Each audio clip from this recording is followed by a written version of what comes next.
প্রচুর কালো টাকার ছড়াছড়ি হচ্ছে এখানে, প্রচুর।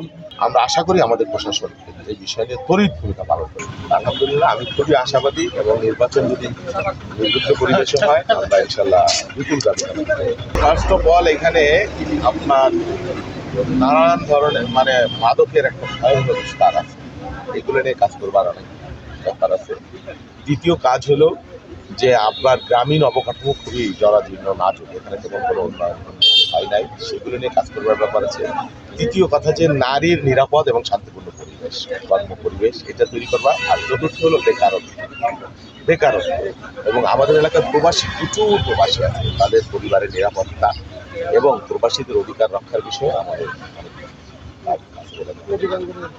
আর নদী ভাঙন তো আছে। নদী ভাঙন আমাদের বেশ কয়েকটি নদী ভাঙনের হাতে মারাত্মক নদী করাল গ্রাসে চারটা ইউনিয়ন। তো এই নদী ভাঙনের স্থায়ী এবং আপৎকালীন তাৎক্ষণিক যে কিছু কাজ, সেই কাজগুলা সর্বোচ্চ ভোটারদের প্রতি আহ্বান যে এইবার আমরা এই নির্বাচনটা তো আসলে নির্বাচনটা অর্জন করা লাগছে, অনেক ত্যাগ, অনেক শ্রম, অনেক ঘাম, অনেক রক্ত, আমাদের জীবনের শত বছর আমরা ব্যয় করেছি এই নির্বাচনের জন্য, একটা গণতান্ত্রিক পরিবেশের জন্য।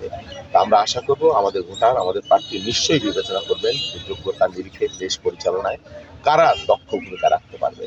সেই বিবেচনা করে আমি বিশ্বাস করি যে আমার দীর্ঘদিনের ত্যাগ মানুষের জন্য, মানুষের অধিকার রক্ষার জন্য আমি যে ত্যাগ স্বীকার করেছি, নিশ্চয়ই ভোটাররা আমাকে বিবেচনা করবে।